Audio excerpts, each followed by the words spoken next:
Le damos la bienvenida, le informamos que a partir del uso de la palabra tiene 15 minutos para realizar su ponencia correspondiente. Concluida la exposición, los miembros del tribunal o los participantes en esta audiencia podrán formular las preguntas respectivas si consideran pertinentes. El funcionario que usted tiene enfrente le va a estar mostrando el tiempo límite. Lo escuchamos y que tenga muy buen día. Muy buenos días, señor presidente, señores miembros del Consejo de la Magistratura, señores miembros del Tribunal de Honor, a la ciudadanía presente y mi salutación en el Día del Periodista a los periodistas presentes, así como a la secretaria también por su día. Entonces, el rol que nos trae acá para presentar nuestro punto de vista acerca del Ministerio Público, podemos decir que el Ministerio Público es un órgano de poder ciudadano y aparece así como una institución emancipada en nuestros días a partir de la Constitución del año 1992 y específicamente en el artículo 266 se establece sus funciones en donde una de las principales es la de representar a la sociedad ante los órganos jurisdiccionales del Estado. Eso concuerda con el artículo primero de la Ley 1562/2000, orgánica del Ministerio Público. Principalmente, la función del Ministerio Público radica en representar a la sociedad, así como actuar en defensa del interés general y la defensa del patrimonio público y social. Preservar así los derechos de ciudadanos en un Estado social democrático de derecho. Aparte de eso, podemos mencionar que como representante de la sociedad tiene la obligación de encaminar los procesos de acción penal pública velando la celeridad y principalmente el criterio de objetividad establecido en el artículo 54 del Código Procesal Penal. Dirige, supervisa la investigación utilizando los cuerpos de investigación criminalísticos, científicos, penales y asimismo, en consonancia con la ley orgánica del Ministerio Público, tiene autonomía funcional y presupuestaria. Autonomía funcional y presupuestaria, decimos, al desarrollar este punto, decimos de que esa autonomía sí está prevista en la Constitución Nacional, por cierto, pero con el rigorismo siempre de la ley del presupuesto general de la Nación, en el sentido de que siempre también dependiente en alguna medida, por más que el Ministerio tenga esa autonomía presupuestaria y sea un organismo extra poder y pueda desenvolverse libremente, tampoco nos queda separado porque depende de la Ley General del Presupuesto de la República y por ende en alguna medida tiene controlado y regulado el desarrollo de su presupuesto al Ministerio de Hacienda. En otro sentido, yo también quiero mencionar que en cuanto a la percepción del funcionamiento actual del Ministerio Público, puedo señalar que como todo organismo, como toda institución manejada por seres humanos, es imposible que sea perfecta. Cometemos siempre aciertos y errores. No vengo con el fin de criticar ni objetar el trabajo de los que están desempeñando la función en este momento, como lo es el fiscal general, sus 20 adjuntos y la playa de agentes fiscales y funcionarios que yo creo que dentro del ánimo que tienen procuran y ejercen la representación de la sociedad.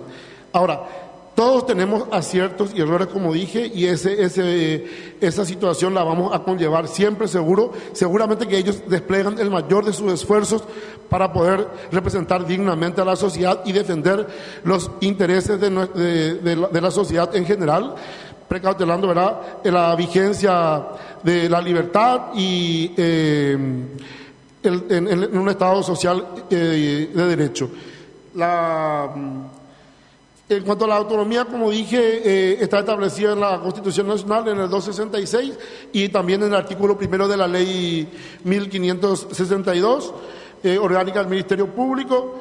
Tiene una autonomía funcional, también se rige por principio de oficiosidad, de celeridad, tiene que enervar, excitar la acción penal pública, que llegue a su conocimiento sin más trámite, y también lo que lleguen a su conocimiento a través de la instancia de la víctima. Se puede también decir en lo que respecta el compromiso de la defensa de los derechos humanos y los valores democráticos.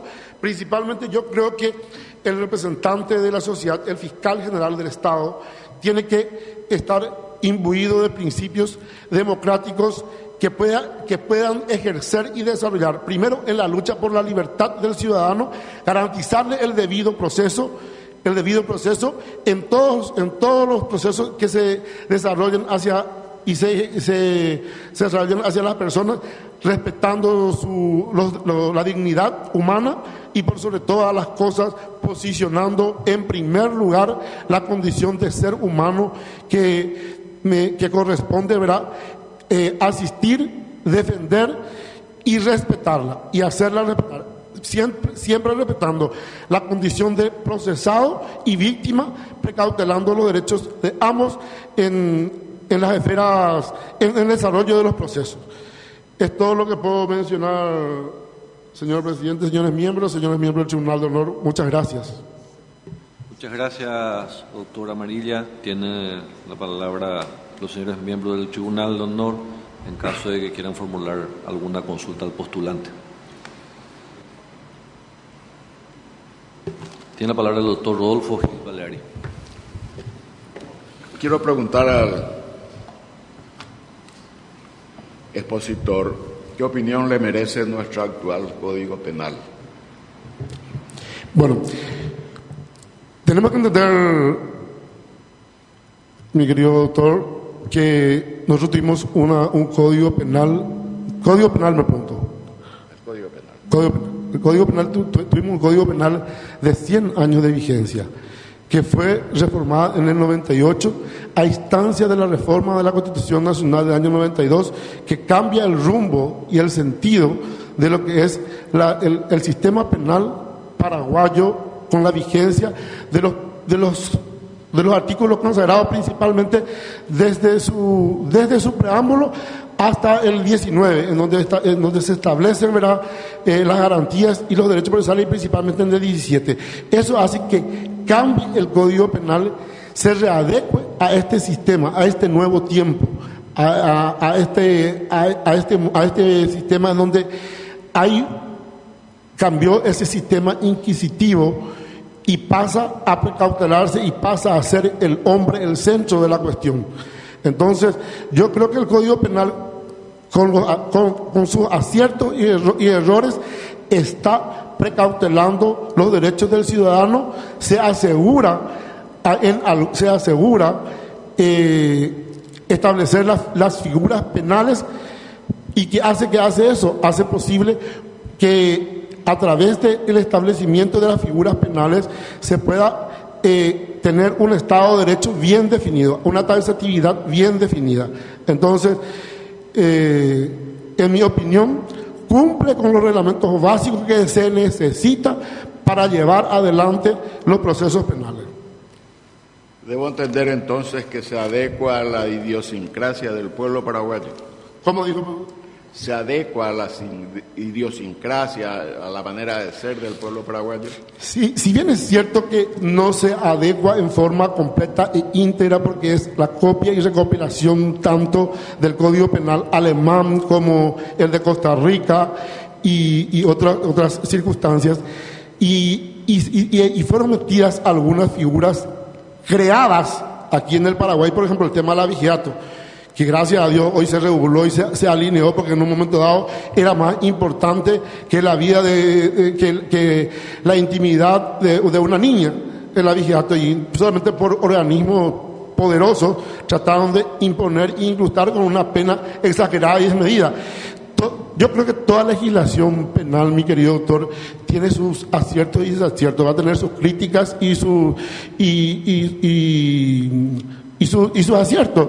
Y yo creo que en alguna medida, como digo, soluciona el problema. Era peor tener un sistema, un código penal inquisitivo en donde no se tenía la posibilidad ni siquiera de disentir y discutir, y sin embargo con las instituciones incorporadas con el Código Penal actual tenemos aseguradas por los principios de legalidad, están establecidos los principios fundamentales que nos hacen que hoy el mundo del derecho penal sea mucho más claro y más fiable.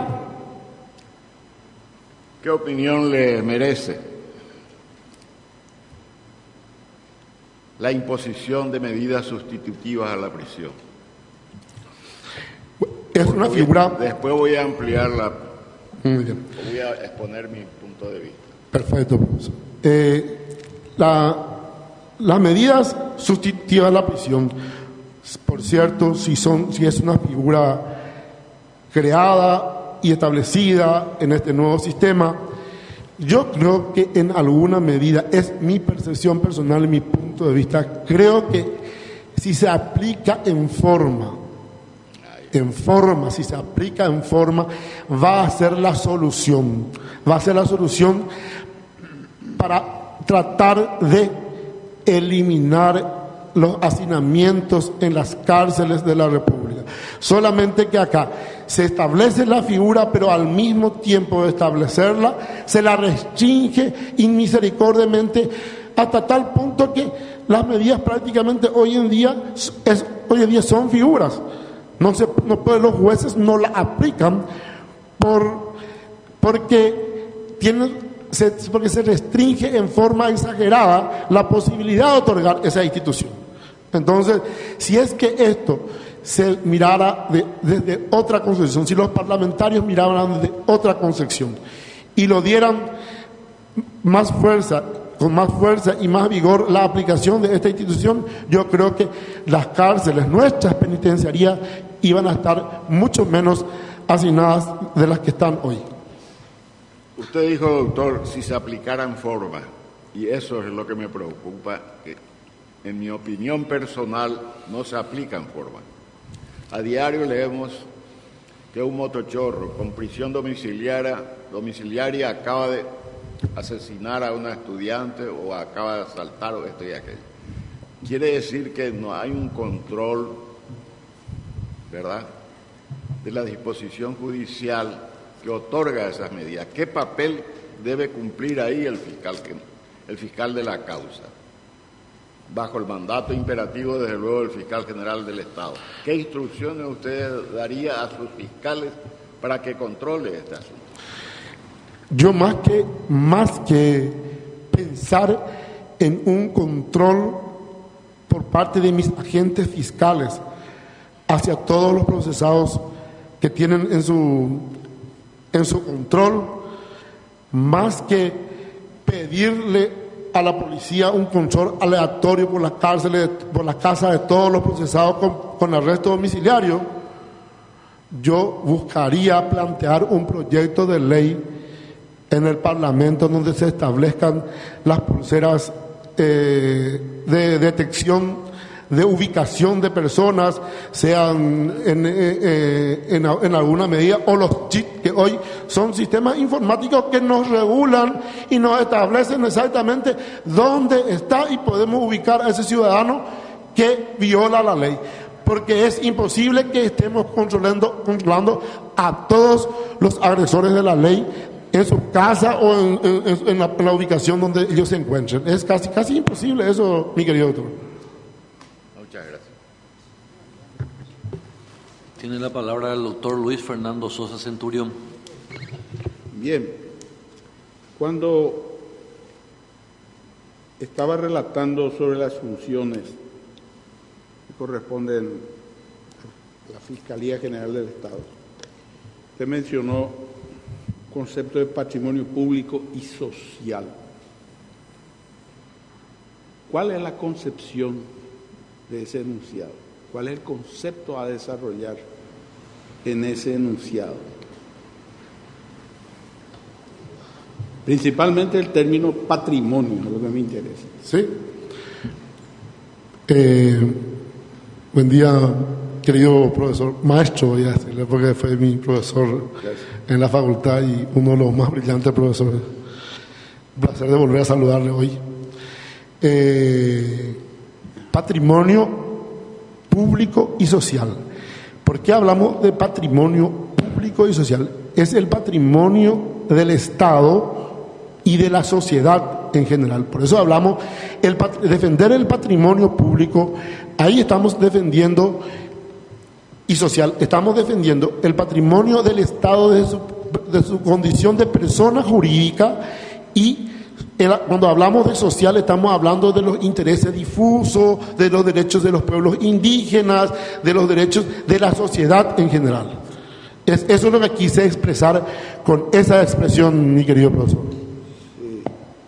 Bien, porque ocurre que lato sensu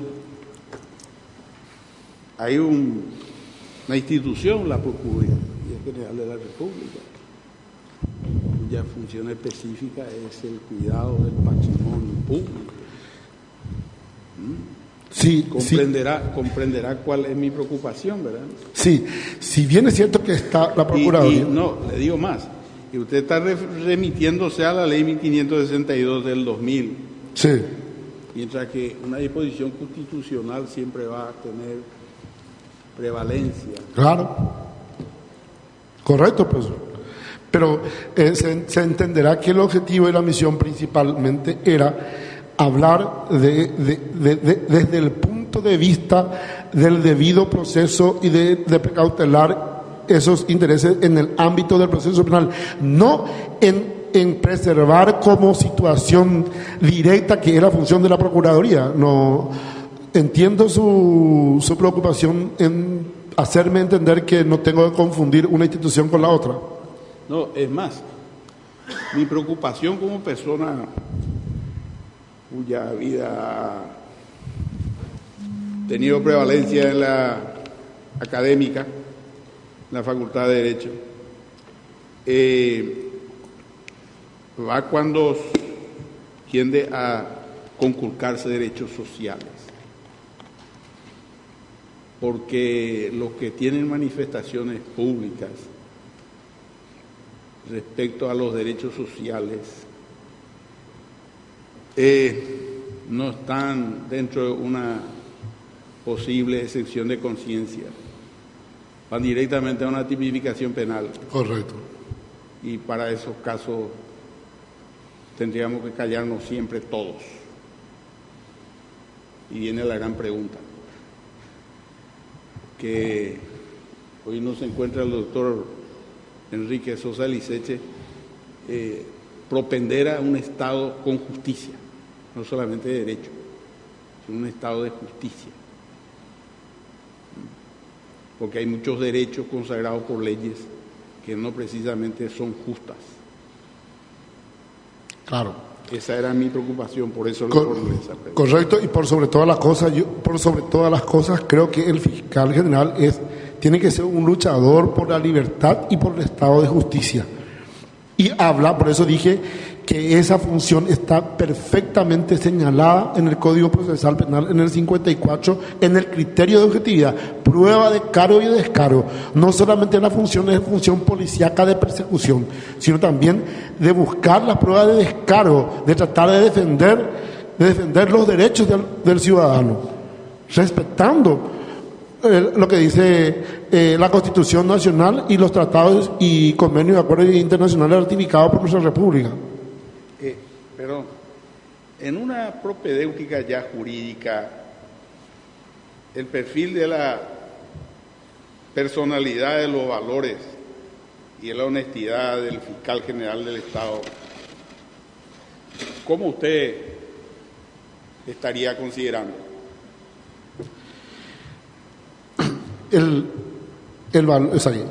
Por supuesto, hablando en este orden de cosas, entonces necesitaríamos primero hablar del Estado de justicia, de la lucha del que el fiscal tiene que ser un luchador de la libertad, y aprovecho la pregunta para responder, a lo mejor porque es un espacio que dejé en blanco, por cierto, y lo tenía pero no lo desarrollé. Lo que obviamente, probidad, conocimiento, honestidad, son valores fundamentales que tienen que adornar la figura del fiscal general como imagen a desarrollar hacia la ciudadanía y hacia sus agentes fiscales y funcionarios del Ministerio Público. Necesariamente la honestidad es un valor fundamental en este esquema, que es lo que hoy falta mucho a nuestros hombres en las instituciones que se desempeñan. No hablo del Ministerio Público, en varias instituciones la falta de honestidad de nuestros ciudadanos que ocupan los cargos públicos hacen que a veces se pierda el respeto a las instituciones y se tenga que hablar muy mal de los organismos del Estado establecidos constitucionalmente, pero que por culpa de la vulnerabilidad en sus conductas, principalmente con respecto a la honestidad en el desarrollo de sus actos, hacen que queden en situación de sospecha ante la ciudadanía y sean un peligro para tener la seguridad jurídica que se tiene que tener. Concretamente, porque hay gente que nos están escuchando, cuando hablamos de probidad, de su concepto, ¿qué queremos decir? En mi concepto, la probidad es otorgar a las partes en forma, vamos a hacer en forma justa, no estoy pudiendo desarrollar exactamente. Ontológicamente quiere decir valores probados. Sí, y si darle en la medida justa lo que requiere la ciudadanía, dar respuestas justas hacia lo que se requiere de esa persona. Y para testimoniar que tendríamos que ver un proceso histórico del desarrollo de su vida pública. Claro, la probidad va a demostrar y el privada. transitar de sus actos. Y privada. Gracias.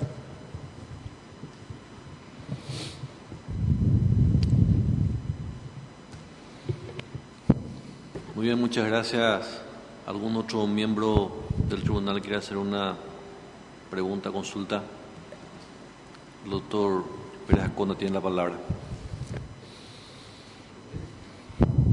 Perdón. Usted desarrolló el concepto, la figura de la objetividad como parte de la obligación del agente fiscal, obligación de recolectar datos para todas las partes, lo que hacen a su propia función de fiscal, si acaso va a acusar, los derechos de la víctima y los derechos del imputado. ¿Qué sistema de control propondría cuando se acredita que la Fiscalía solamente recogió elementos de culpa, elementos de cargo y desconoce los elementos en favor del imputado? ¿Qué sistema propondría o tendría para el control del agente fiscal, reiterando, que tuviera a su cargo solamente la acumulación de elementos que favorezcan a la Fiscalía y no a las demás partes, los objetivos? Gracias. Muchas gracias, doctor. Conozco el Ministerio Público desde dentro del Ministerio Público, desde fuera cuando trabajé en el ejercicio de la profesión y ahora desde la magistratura. Y lo conozco porque fui agente fiscal en el momento de la reforma del sistema penal paraguayo y tuve la gran suerte de hacer casi todos los cursos. El Estado paraguayo gastó mucho dinero en mi persona para formarme como agente fiscal, pero después las cuestiones políticas han variado y tuve que dejar, porque a lo mejor no me sujeté a condiciones políticas tuve que quedar fuera del cargo. Pero quiero decirle con respecto a su pregunta, que el sistema penal paraguayo no necesita de ese control si es que no se desnaturalizara esta institución. Esta institución del Ministerio Público, cuando comenzó y cuando comenzamos, comenzamos trabajando separados de la Policía Nacional y éramos una playa de jóvenes con sueños e ideales en llevar adelante una justicia diferente en la República del Paraguay. Pero el trabajo, yo creo que lo que desnaturalizó es el trabajo desplegado con la Policía Nacional, en donde se contaminaron muchos, no digo todos, pero muchos hombres se fueron contaminando con actitudes policíacas. Y el Ministerio Público perdió su criterio de objetividad y pasó a ser más un Ministerio Público de acusación que un Ministerio Público objetivo. ¿Qué hay que hacer con eso?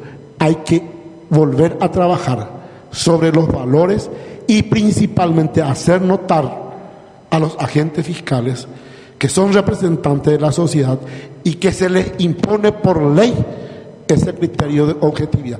Va a ser un trabajo difícil, pero cuando una lucha se empieza, a lo mejor los resultados no son inmediatos, pero si no se la hace, van a quedar postergadas y conculcadas y van a peligrar a que vayamos a peores situaciones de que el Ministerio Público se convierta en una institución policíaca, policíaca e inquisitiva, de solamente acusación. Y que no también deja de preocupar que cuando hay fiscales que actúan solamente buscando pruebas de cargo y no de descargo, hay que cuidar a tener en cuenta que hay muchos tribunales que no son de sentencia, sino son tribunales de condena.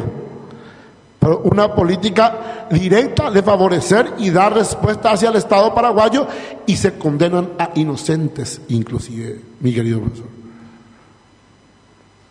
Entonces es un trabajo que hay que desarrollarlo con los agentes fiscales, y sí es una preocupación y debe ser una preocupación ese tema. Otra cosita, muy de todos los días. ¿Tiene algún lineamiento de sistema de trabajo con la policía? Me consta cuando la policía se queja porque viene un agente fiscal joven y lo tiene como dependiente, es cierto, en carácter de dependencia la ley le faculta al Ministerio Público la dirección. En cambio, hay que admitir que la función policial, por su función de todos los días, tiene un conocimiento práctico, a veces rebasante, del conocimiento y la práctica de la Fiscalía. ¿Cómo determinaría esa coordinación de trabajo entre la Fiscalía y la Policía? De coordinación, de concordancia, de armonía, de producción, de eficacia. Mi querido doctor, la ley, el Código Procesal Penal establece las funciones y la posición jerárquica del Ministerio Público sobre la Policía Nacional. No la vamos a discutir porque está en la ley, y el cumplimiento de la ley no se negocia, eso se cumple. La policía tiene que acatar, por más que el fiscal sea más joven y muy joven, y por más que el policía tenga toda la trayectoria de su vida y sus conocimientos por la práctica, como usted dice, y viene un fiscal joven, entonces, si la ley habilita que tengamos fiscales jóvenes con falta de experiencia de vida inclusive, entonces está en la ley el problema. Entonces tendríamos que ir viendo y procurando de que la edad mínima para ser agentes fiscales tienen que ser de otro tipo y otra naturaleza. Pero en este mismo momento yo digo que, siendo yo el fiscal general y tengo agentes fiscales jóvenes que son designados, que se me designan, No tendría otra posición que acompañar firmemente el respeto de la ley, porque la ley el cumplimiento de la ley no se negocia y la policía tiene que estar subordinada a lo que dice el fiscal, este fiscal joven, por más joven que sea. Eso es así. Gracias. Muchas gracias, doctor. No habiendo preguntas por parte del público, cedo la palabra a los señores miembros del Consejo que quieran formular unas consultas. Tiene la palabra el doctor Julio Javier Ríos. Buenos días, doctor Aniceto Amarilla. Particularmente creo que el Código Penal paraguayo vigente es un código que no está acorde con la sociedad paraguaya, no está acorde con la idiosincrasia del pueblo paraguayo. Entiendo de que es una copia de un antiguo código alemán que ni siquiera hoy día está vigente en Alemania. Esa es mi posición particular.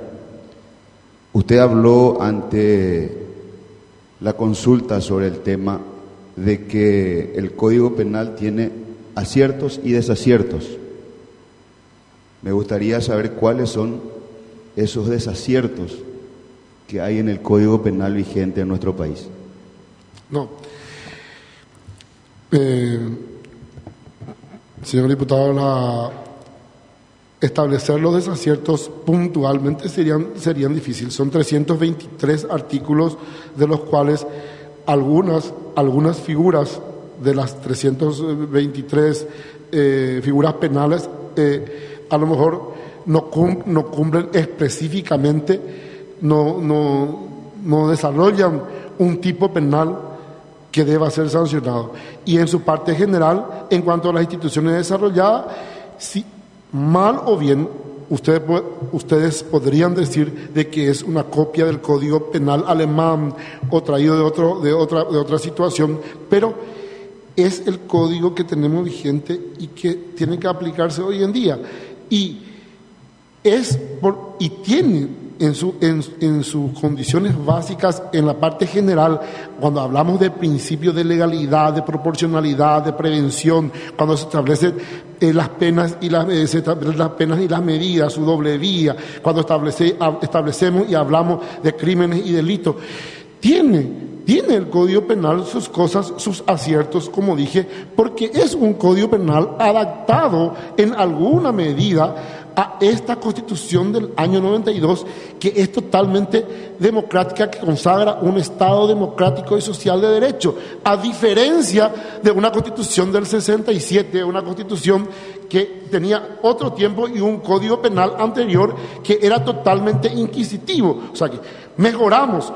Ahora, me va a decir usted de que no está acorde porque fueron copiados y cuya copia original ya está derogada o ya no está en funcionamiento, pero yo no le puedo decir y no puedo consentir ni ponerme de acuerdo con usted en decirle de que este Código Penal son todos desaciertos.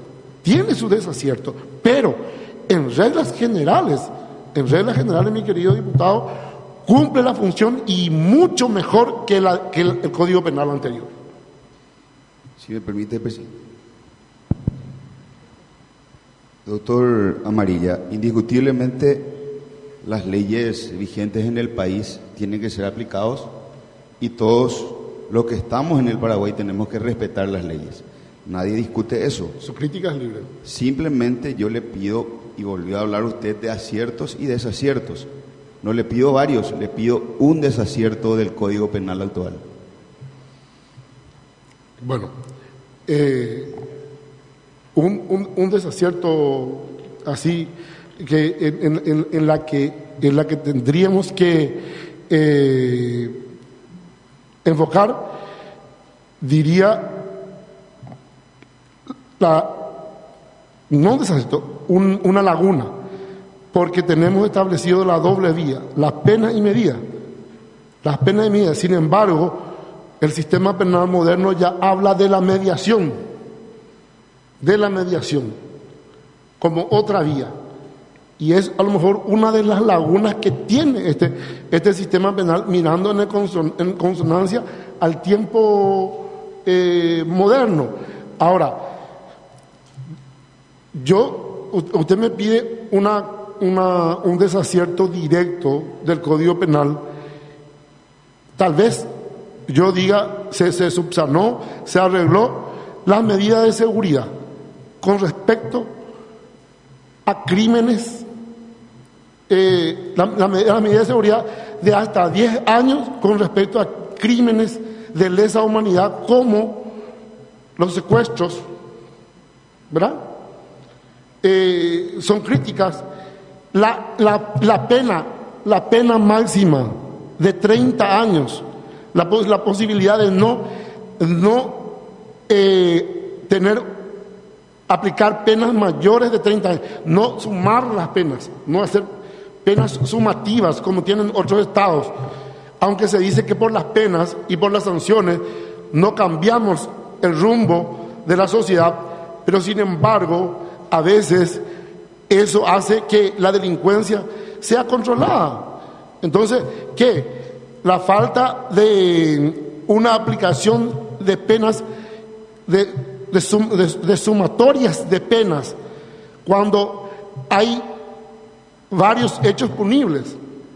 Esas son críticas que se pueden hacer y se pueden revisar, porque no puede ser que gentes que trabajan en el sistema, no sé si trabajan, gente que desplegan trabajos de temeridad, de terrorismo, se puedan beneficiar en donde desde por medio secuestran, roban, matan, torturan, y que sus penas no puedan ser sumadas y castigadas con penas mayores de 30 años. Eso es una crítica que podemos analizarla, porque pueden servir para cambiar el sistema de las penas, de la cantidad de penas a ser aplicada y la forma de ser castigada a los hechos punibles en el Paraguay. Esa es una crítica. O sea que, si vamos lamentablemente, no puedo señalar varias, pero si voy a ir analizando una por una y algunas de las instituciones, voy a encontrar varias críticas que hacerle al Código Penal. Pero también tiene sus aciertos, correcto. Eso es todo, señor diputado. Gracias, doctora Amarilla. La palabra al doctor Carlos Saúl Cabrera. Buenos días, doctor. Usted habló en su exposición de la falta de honestidad de muchas personas y manifestó que en muchos lugares está ocurriendo este tipo de situaciones, y expresamente usted dijo que no se refería al Ministerio Público. En atención a que nosotros estamos en una exposición justamente... No, al Ministerio Público en particular no me referí. Justamente por eso va mi pregunta, doctor. ¿Cuál es su percepción en cuanto al Ministerio Público? Lo desarrollé en un momento y voy a volver a repetir, doctor Carlos Raúl Cabrera, voy a repetir otra vez, en el sentido de que dije de que como toda institución pública tiene hombres honestos trabajando por la vigencia de la libertad y por la vigencia del Estado Social de Derecho en la República del Paraguay. Pero dentro de esa playa de gente existen también personas que desnaturalizan y desfiguran la figura del Ministerio Público. O sea que es natural, pero sí yo puedo señalar que, sin entrar a atacar ese tema de honestidad, lo que más es preocupante en el Ministerio Público es lo que la pregunta que me hiciera el doctor, en el sentido de esa actitud de falta de objetividad del Ministerio. Ese es más preocupante que hablar, porque sabemos, en el Paraguay somos pocos, no somos demasiados y nos conocemos todos. Y muy fácil para saber la probidad de la gente en el Paraguay. por sus conductas y su forma de actuar y de vivir, nos damos cuenta fácilmente quién está caminando por el camino de la rectitud, de la honestidad, cumpliendo con los valores, y quién se está desnaturalizando y desviando de eso. Muchas veces vemos, conocemos, pero no hacemos las correspondientes correcciones, a lo mejor, porque falta que a lo mejor las instituciones trabajen. Hay organismos que pueden trabajar, están la gente que hace investigaciones sobre enriquecimiento ilícito, están las instituciones está el propio jurado de enjuiciamiento. Hay instituciones que pueden enderezar, y si funcionaran las instituciones, como por ejemplo el organismo que investiga el enriquecimiento ilícito y le investiga a los fiscales y a los jueces, fácilmente encontrará cómo es que con un sueldo básico puedan tener y ostentar innumerables bienes. ¿Y cómo entraron? Entraron con un auto vía Chile y de repente se están moviendo en un BM del año 2017, del año. Entonces, ¿cómo? ¿De dónde sacó? Eso es imposible. Eso es categórico. Entonces, están los organismos de seguridad que tienen que controlar este sistema de honestidad de la gente. Lo que no funciona son los organismos, porque hay una complicidad. Estos organismos son inocuos. Y eso a veces hace que esto se pervierta. Y de repente, a lo mejor una persona que tenía los valores, que estaba imbuido de ese valor de desarrollar su actividad con honestidad, se embauca y se desnaturaliza porque ve que no existe el control mínimo. Y no hay sanción y hay impunidad. Estimado doctor, las instituciones las hacen las personas y usted está postulando para un cargo de fiscal general del Estado. ¿Qué elementos, qué resortes usted articularía en el caso de que usted tomara conocimiento, como usted está diciendo, de que una persona eventualmente a usted le llama la atención la forma en que se está desenvolviendo su vida en un aumento en cuanto a su calidad de vida, como usted lo está diciendo, doctor? Más que evidente como representante de la sociedad y siendo los agentes fiscales, los jueces, administradores de justicia, yo tendría e implementaría dentro de la unidad de delitos económicos una unidad que se encargue de hacer investigación constante del manejo y patrimonio de los magistrados y de los agentes fiscales, para tratar de conocer a ciencia cierta su desarrollo económico, si se condice con la realidad con que se mueven. El Ministerio Público no tiene en este momento, doctor, una unidad que se encargue de esa situación. No conozco de por dentro, mi querido doctor, pero sí, probablemente la tiene. No puedo aseverar, esa respuesta no te la puedo dar porque no formo parte hoy en día del Ministerio Público.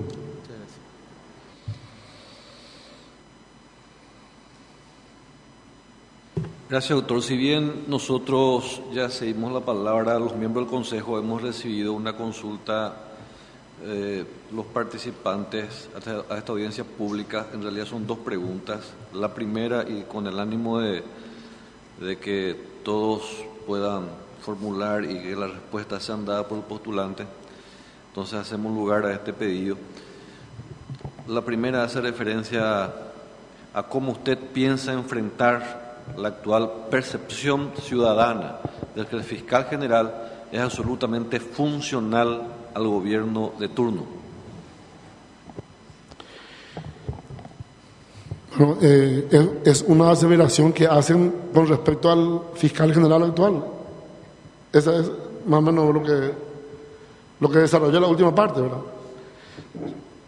Le vuelvo a hacer la pregunta. ¿Cómo piensa combatir la actual percepción ciudadana de que el fiscal general es absolutamente funcional al gobierno de turno y aparte de la clase política? Le completo la pregunta. Es decir, funcional al gobierno de turno y funcional a la clase política.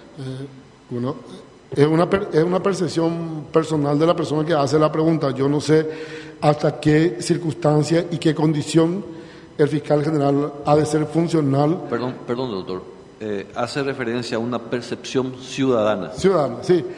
Y bueno, por eso digo, lo que yo puedo contestar en ese aspecto sin entrar a relacionar la percepción, porque la percepción es personal.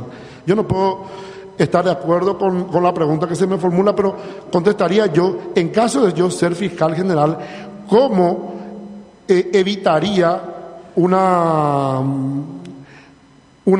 sumisión, vamos a decir, a los políticos y al Ejecutivo?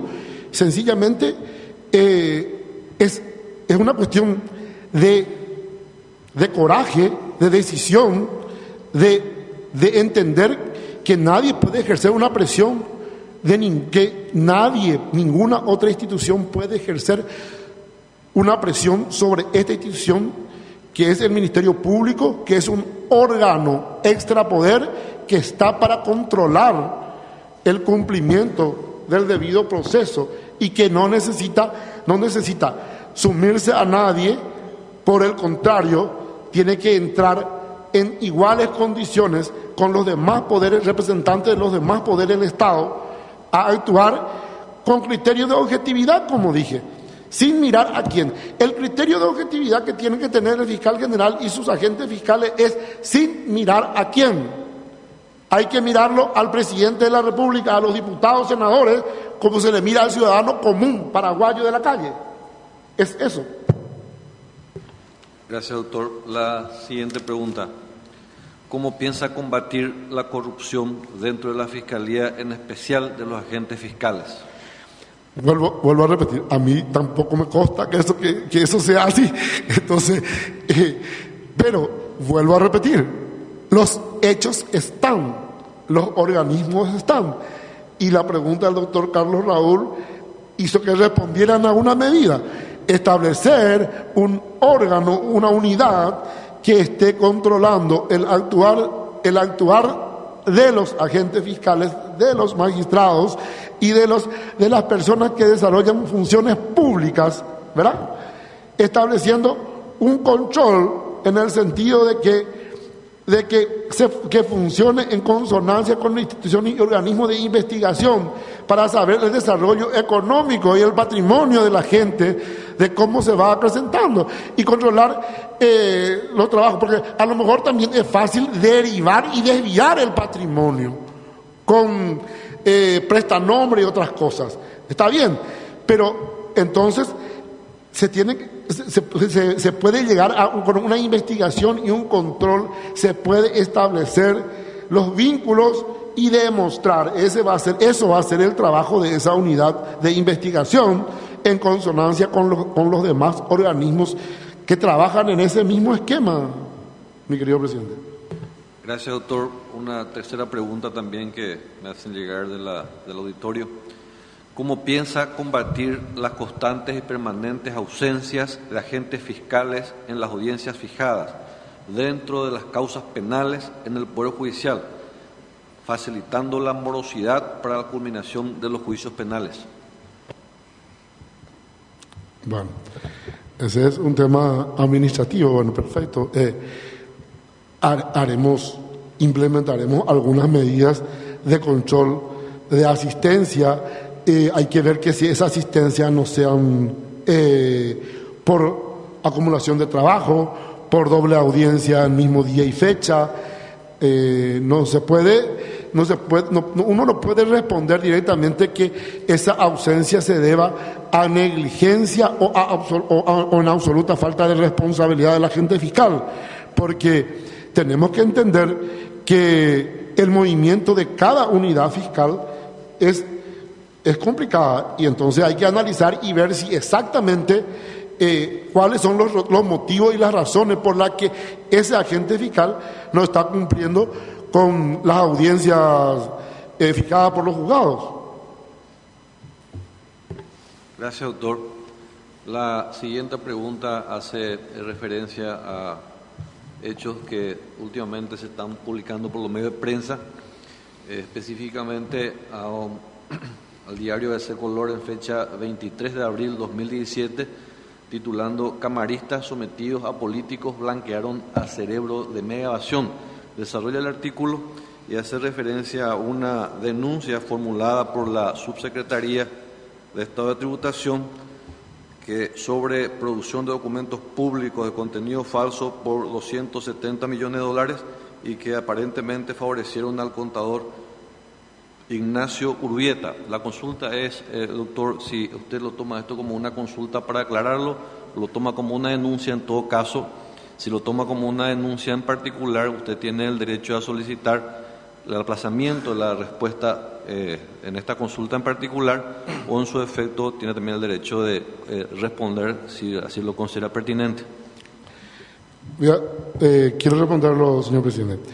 En el sentido práctico y particular, primero no quiero profundizar para que esto no se convierta, porque el proceso continúa y esto no se convierta en preopinión como juez de la causa hasta el momento, ¿verdad? Pero con lo resuelto, lo que molesta a la prensa particularmente es la prejudicialidad otorgada. Entonces, la prejudicialidad no causa agravio ni al Ministerio Público y es motivo de recurso si ellos creen, si los fiscales creen que nuestro actuar está fuera del marco legal, tienen la posibilidad de ir a casación ante la Corte para que la Corte revise nuestro actuar, en primer lugar. En segundo lugar, el Ministerio Público imputa por producción de documentos no auténticos y asociación criminal. Mientras que en la Secretaría de Tributación hay un sumario abierto para averiguar si esos documentos son apócrifos legales. Y lo que es más grave, a prima facie, esos documentos fueron otorgados por vía de la Secretaría de Tributación por el sistema Marangatu. A prima facie no es un documento público no es un documento público no es